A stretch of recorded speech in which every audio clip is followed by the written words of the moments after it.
Oh, kawan-kawan semua, apa kabar? Semoga sampai dengan hari ini sehat semua. Selamat bergabung di channel Garuda Langit, channel yang membahas seputar sepak bola Timnas Indonesia.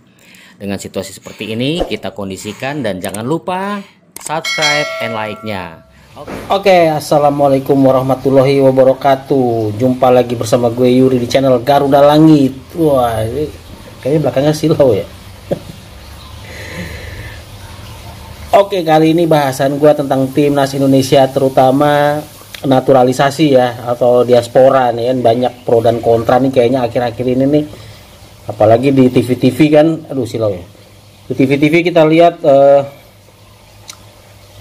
penting naturalisasi itu penting nggak, sampai kapan, pembinaan gimana ya, kayak gitu-gitu ya. Ini saya bingung maksudnya kenapa mereka masih mempertanyakan gitu ya kan. Pertama begini, kita ambil sisi positifnya dulu ya.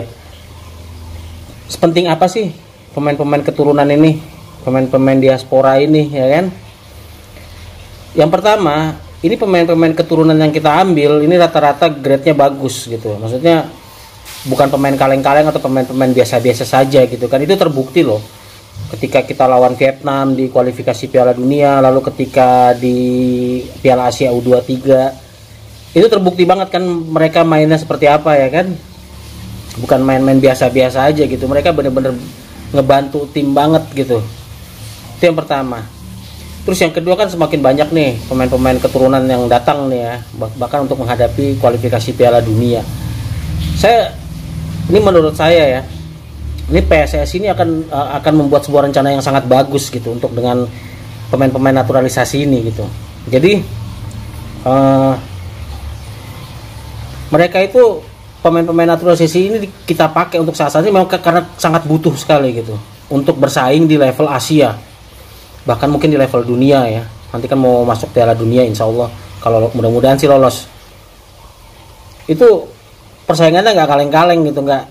Jadi kalau mengandalkan pemain-pemain Liga ke-1 atau itu, saya rasa ya semua juga tahu lah, kita mungkin pesimis ya.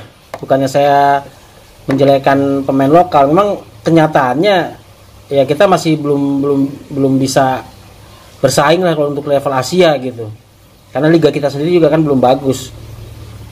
Jadi dengan datangnya pemain-pemain keturunan yang bermain di Eropa, yang mempunyai mental dan fisik yang bagus, yang mempunyai visi bermain yang bagus, ya jelas sangat membantu tim ini untuk di level Asia ya.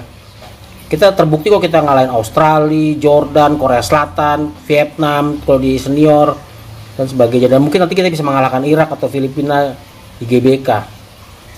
Dan itu bisa terjadi gitu kan. Jelas jadi ketika kita mengalahkan mereka, otomatis ranking FIFA kita naik kan. Apalagi kalau nanti di kualifikasi Piala Dunia ini kita bisa mengalahkan Irak dan Filipina, itu mungkin kita bisa naik lagi rankingnya jadi 120-an ya, kalau nggak salah 25 apa 27 atau 26 gitu, 126 27 ya. Naik lagi. Nanti di ronde ketiga kalau kita bisa lebih bikin kejutan histori lagi, itu makin naik lagi, bisa sampai 100 besar FIFA. Karena gini, kita lihat contoh Como nih yang punya klub Como di Italia ini orang Indonesia kan. Como ini yang punya klub Como tuh orang Indonesia gitu. Jadi dia promosi ke Serie A. Sekarang main di Serie A. Cuman masalahnya, ini kalau saya salah mohon maaf ya, mohon dikoreksi. Di regulasi liga-liga top di Eropa, Spanyol, Jerman, Inggris, Italia mungkin ya, itu mereka akan mengambil pemain non Uni Eropa yang peringkat FIFA-nya katakanlah 100 besar gitu ya. 100 besar. Jadi misalnya mungkin 90, 80, 70 lebih bagus ya, kayak gitu-gitulah. Ya kan? Jadi ini sekarang kita kan peringkatnya di luar 100 besar. Ya nggak mungkin walaupun punya Indonesia, tapi regulasinya nggak bisa pemain di Serie A karena pemain ranking FIFA kita masih terlalu jauh gitu kan. Nah, dengan adanya pemain naturalisasi, nah jadi belibet nih. Dengan adanya pemain diaspora, dengan adanya pemain-pemain keturunan ini membantu mendongkrak timnas Indonesia sehingga rankingnya jadi bagus. Itu akan menolong pemain-pemain lokal juga yang mau abroad gitu. Misalnya Como, nanti kalau misalnya Indonesia udah 100 besar lah katakanlah, 90 lah, peringkat 90 katakanlah ya. Dengan adanya pemain diaspora kan timnas kita jadi jago banget tuh, insyaallah. Jadi bagus gitu mainnya, bisa bikin dongkrak prestasi, dongkrak ranking juga di FIFA, di peringkat FIFA gitu kan. Nah nanti jadi Como tuh nggak canggung lagi ngambil pemain kayak Marcelino contoh, atau mungkin Rizky Ridho, karena peringkatnya, karena secara regulasi udah sesuai gitu kan, jadi diambil aja tuh ya, seperti itu gitu. Jadi itu pentingnya pemain keturunan untuk saat ini ya, bukan berarti kita mengabaikan pembinaan. Oke lah, katakanlah nggak ada pemain keturunan, kita nunggu pembinaan, mungkin sampai gua kakek kali baru kita timnas kita berprestasi ya kan. Jadi itu pentingnya di situ, tapi banyak orang yang nggak menyadari gitu. Bahkan ada yang menanyakan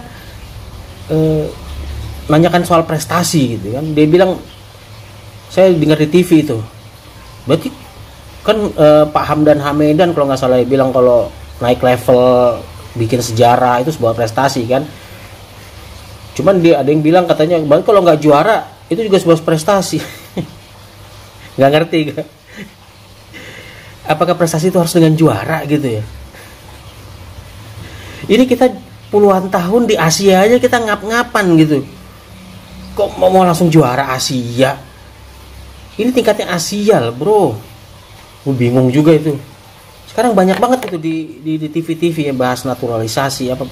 Mereka nggak sadar bahwa pemain-pemain naturalisasi ini itu buat dongkrak, biar apa? Biar pemain-pemain kita Indonesia nanti yang mau abroad, kayak contohnya Como udah promosi Serie A.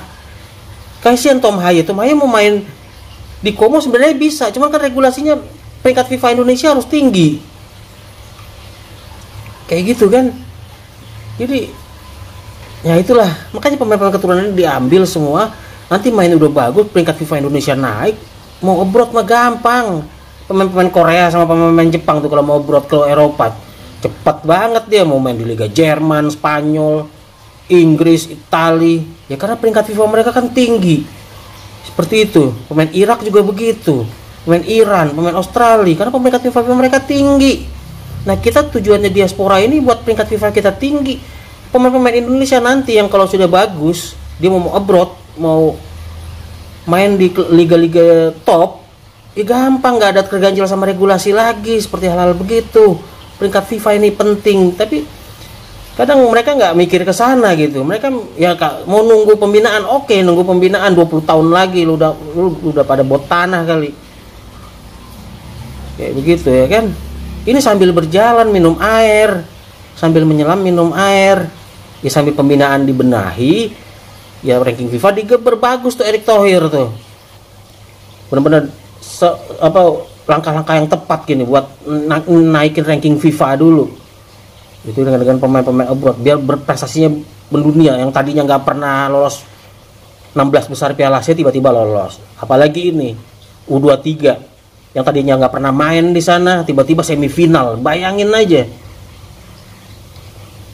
Mereka mikir nggak gitu kan? Mereka seolah-olah Indonesia tuh tim langganan Piala Asia yang bolak-balik back to back juara apa ya? Ini udah semifinal, udah luar biasa, udah make history gitu. Harusnya mereka berpikir di situlah. Tim kita ini berkembang. Jadi nanti kalau peringkat FIFA kita udah tinggi, pemain yang mau abroad gampang. Indonesia punya pemilik di Liga Inggris misalnya, atau di mana lah, gampang kesananya, nggak terganjal regulasi lagi. Ini masih di bawah 100 besar, mau main di sana walaupun punya Indonesia juga nggak bisa. Jadi itulah pentingnya pemain-pemain keturunan. Ini juga pemain keturunan kan juga bukan yang kaleng-kaleng. Jadi sekarang dari seleksi di seluruh Indonesia gitu. Ini dari ribuan orang yang diseleksi mungkin yang lolos cuma 1, 2. Karena apa? Karena kenyataannya memang kualitasnya begitu. Ya akui aja lah, kita nih orang-orang di TV tuh bicara kayak kita ini tim besar aja gitu di Asia gitu. Kita nih di Asia tim, aduh, kita nih baru mau nanjak gitu kan. Seolah-olah kita tuh tim besar nanti kalau pemain keturunan nah, kita baru jadi tim besar lagi bertahap jalan gitu. Udah dituntut juara ini, juara ono. Bingung gue sama orang-orang begitu. Jadi begitulah pentingnya pemain keturunan ya. Jadi jangan diabaikan ini. Kamu kalau Gak nunggu apa, maksudnya kita nunggu pembinaan, oke pembinaan ini 20 tahun lagi, 30 tahun juga bahkan bisa. Ya kan nunggu mereka gede dulu kan. Belum lagi itu mungkin menunggu tahun mereka gede, udah gitu peringkat udah terlempar ke 190. Gitu kan. Itulah makanya tujuannya pemain-pemain keturunan ini penting banget buat sepak bola Indonesia, buat prestasi Indonesia, dan juga buat pemain-pemain kita yang tadinya malas-malasan jadi lebih gigih lagi berlatih. Biar Hernando tuh bagus, tuh Martin Paes datang, oke saya mau belajar. Nah itu pemain-pemain kita harusnya seperti itu gitu. Dikritik malah gue juga bingung gitu. Sukanya ngeritik, tapi giliran dikritik katanya menyakiti. Sudahlah, itu saja ya. Itu saja yang pengen gue sampein, emosi gue. biar apa, ada gambaran lah pentingnya pemain diaspora tuh saat ini gitu. Oke, assalamualaikum warahmatullahi wabarakatuh.